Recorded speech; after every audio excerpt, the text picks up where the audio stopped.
Hi, welcome to episode 5 of It's Worth a Rewatch and Rotten Tomatoes Sucks. The movie we're going to cover today is Focus, which is a crime comedy drama film that's directed by Glenn Ficarra and John Requa, and it stars Will Smith and Margot Robbie in lead roles, while Rodrigo Santoro, Gerald McRaney, and Adrian Martinez appear in supporting roles. If you don't want to hear me blah about Focus, please go to the part where I talk about Rotten Tomatoes. If not, let's get to Focus. Washed his hands and sealed his face. No fucking way. That is unbelievable. Is it a good movie if there's only one outstanding scene? I say yes. I dare say the Super Bowl scene in Focus is the best gambling scene I've ever seen in my life. Casino Royale is an awesome movie, but anybody who understands a modicum of poker can see through all the bullshit every time Bond gambles. Other examples of fun gambling scenes include the full tilt scene in Molly's Game, Paul Newman's card trick in The Sting, or Justin Timberlake gambling his life in Time, Cheaters Justice in Casino, and pretty much all of California Split and Mississippi Grind. When I rewatch these movies, I'm waiting for that one scene, and eventually a steady, inevitable decline follows right after. The build-up right before could be like a nice butternut squash soup that eases your way into a filet mignon. Or it can be like the water planet from Interstellar where the waves look like steady mountains, but in a matter of seconds, bang. Either way, I think it's absolutely necessary to admit that the percentage of movies that have that apex scene is very low. So Focus is a good movie. Will Smith and Margot Robbie, who play Nikki and Jess, are beautiful, well-dressed thieves who have figured out an easy way to make a hard living. The stupidity of the movie is casting these actors who look like supermodels in an occupation that requires inconspicuity. Every scene leading up to the Super Bowl scene is ridiculous. The race car heist after the Pinnacle scene is idiotic, but who cares, man? Let's talk about the entree. That's B.D. Wong's character, Leon Say. Forgive me if I mispronounce his name. The playful but degenerate gambler and whale plays the most interesting Mark since Robert Shaw from The Sting. Smith is convincing in faking a complete meltdown to accomplish his ploy, while Robbie is brilliant at acting like the confused girlfriend who delivers the final blow. The reveal and explanation of the gambit is extremely entertaining and is a cherry on top of a rich sundae. Everybody has an absolute boner for M. Night Shyamalan, but is The Sixth Sense really entertaining without that final scene? Old is a tough sit and leads to a lot of yawns before the final disclosure. How about The Village? Actually, I can do this all day. Not every movie is Fight Club or The Usual Suspects, in which the audience is enamored by a prodigal director, crafting every scene to keep the audience at bay. I understand Focus isn't Fight Club, but let's get our foot out of our ass and appreciate it for what it is. A good movie with a banger of a scene that's definitely worth a watch. Now let's check out why Rotten Tomatoes sucks. And Focus got 55% on Rotten Tomatoes with 237 reviews from critics and an audience score of 53%. So I don't know what the hell people were watching in 2015, but let's get to the first review of top critics. Dwight Brown from National Newspaper Publishers Association.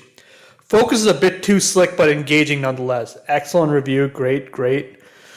Good to start off on a good note. Jason Bailey from Flavor Wire.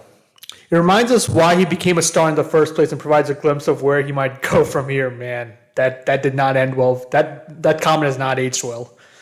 I don't think I need to go any further. So the next review is from Sophie Gilbert from The Atlantic. If it's easy to guess what women want, why is this movie so utterly devoid of any of it? Oh my God, this is some feminist bullshit. What? I think Margot Robbie's role as Jess is excellent. She seems very capable. At the first, she starts off as a novice just because she doesn't have experience, but she seems very capable after that, and she does learn, and she's not just like a trophy wife or a trophy girlfriend. She does use that to her power, and she's vulnerable. She gets angry when Will Smith completely just fucks her over and just leaves her. Sophie, you're not fucking watching the movie. Next one is Paul Burns from Sydney Morning Herald. In Focus, Will Smith is quieter and graver, more emotionally remote, more substantial. 4 out of 5. Good review. Kimberly Jones from Austin Chronicle. 2.5 out of 5. Focus has some hard swallows, including a last reel speech.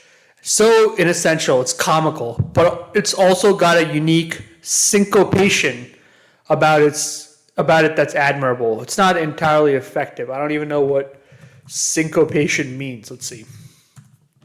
Syncopation means it's the accenting of a note that would usually not be emphasized, often described as playing off the beat. Okay. Hard swallows. Including a last real speech so essential it's comical. I don't know what the last real speech is. I don't remember there being any massive monologues in this. Is it the speech by the dad? Will Smith's dad in this movie? I don't know. All right. Next one is we have Sandra Hall from Sydney Morning Herald. Sydney. Man, a lot of people from Australia reviewing. Oh, for Margot. Makes sense. 4.5 out of 5. So writer-directors Glenn Ficarra and John Requa set exactly the right tone as well as tweaking the plot with enough twists to keep your brain engaged, and it looks good too. Yeah, I think the first time I watched this movie in 2015, I did watch it at the movie theater in Houston. The movie twists were a bit too much for me, but the second time when I started focusing on the aesthetics of the movie and focusing on some of the initial dialogues by Will Smith on educating Margot Robbie on how to be a really good thief. Movie's excellent. Great wardrobe. Great show of B.D. Wong. Great B.D. Wong. The fat guy. I don't know what the fat guy's name is. Let me see.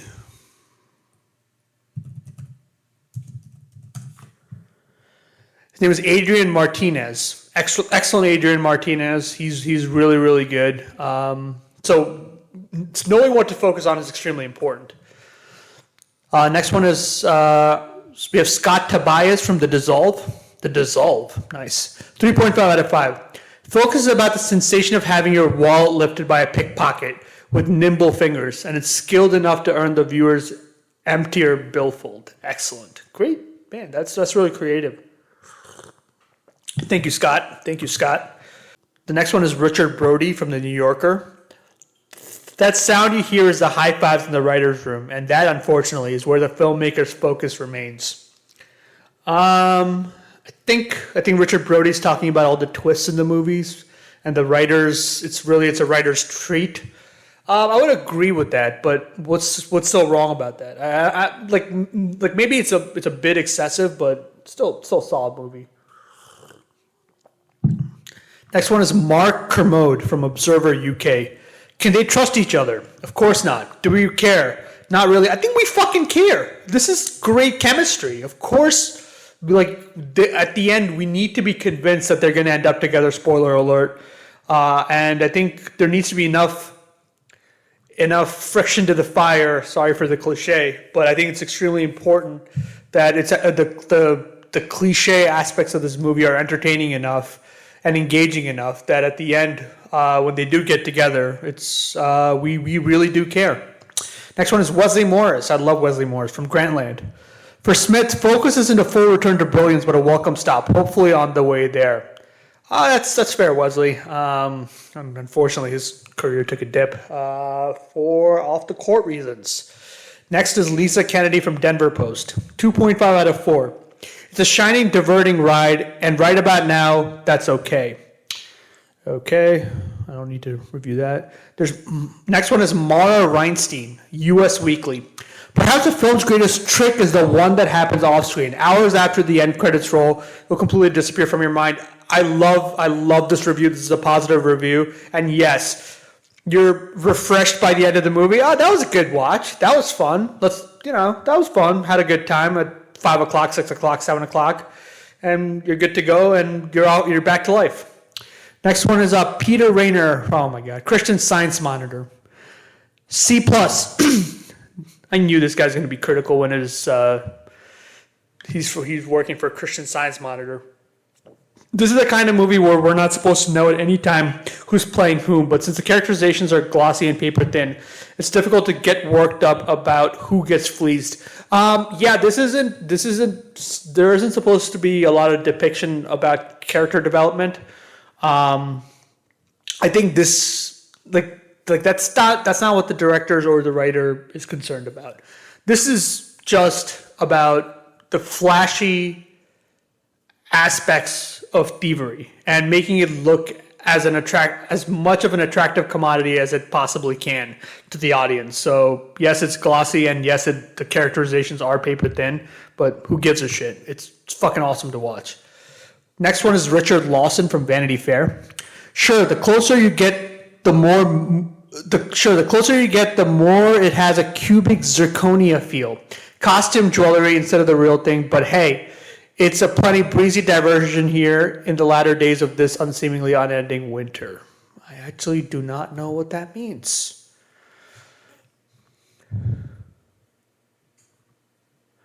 Duplicity, that's a good comparison. He compared it to Duplicity. I feel like this guy gets it, but that was a really cryptic review. As the whole story jumps ahead, Nikki and Jessica more complex. This guy's literally writing the fucking story. Sexy and funny and intriguing enough to maybe be a mild commercial hit. His career will continue its upward, I have no doubt. Focus is also a nice little revival for Smith, who works his way through a script sometimes witty and sometimes crass with an aplomb. Still, it's a solid February offering, modestly proportioned, clever, and amiable. Written, directed by Glenn Ficarra and John Rick, who directed the squishy romantic comedy Crazy Stupid Love a few years back. Focus is bright and attractive. Sure, the closer you get, so I don't get it. I'm probably going to cut this one. All right, next one is Richard Corliss from Time Magazine. The mix of longtime star and minx on the rise is one tasty element in success of a movie that approaches the modest goals and effortless allure of a 60-year-old Hitchcock. Wow, that is heavy praise. I think effortless allure of a 60-year-old Hitchcock. Sometimes this is a problem with not being that smart and trying to understand all these critics. They probably know something that I don't. Next one is Liam Lacey from Globe and Mail. 2.5 out of 4. Drunk on his perfume ad cinematography and doesn't know when to quit with its double crossing plotting. Man, people just don't like all the twists. I mean, still less twisty than an M. Night Shyamalan movie. Next one is Adam Graham from Detroit News. B. Smith's natural charisma has been dulled by special effects bonanzas or desire to play against type. In Focus, he feels like himself again, and he reminds you why he becomes one of Hollywood's biggest stars in the first place. I totally disagree with this review because he's very charismatic in this movie, and it's like Mike Lowry being a cocky thief. And Mike Lowry was really cocky. And it has shades of the guy from Independence Day as well. I think it's kind of the best combinations of all of Will Smith characters, all packaged into one handsome presentation. Next one is Kyle Smith from New York Post. 1 out of 4. It's not that the movie keeps you guessing with its intricacy. It's more like it's making it up as it goes along. What the fuck? Fuck you. A.O. Scott. Mostly, it is fun to watch Will Smith and Margot Robbie and to marvel at whatever divine or evolutionary miracle concentrated so much charisma. The two of them. Excellent review. Stephen Rea. 2 out of 4. Even if you're willing to forgive its skin-hole plot holes and farthest-fetched conceits, the film from the co-writers ultimately makes no sense. This isn't rocket science. It's just a normal con man movie. I don't know. Does The Sting make a lot of sense? Does The Hangover, does Rain Man make a lot of sense as well in that specific scenario? I don't know. I don't get it. I appreciate you guys for staying until the end of the video. Please stay tuned for more content. My name is Neelish Balaji, and for more content, please check me out on yippee-ki-yay.com. Bye.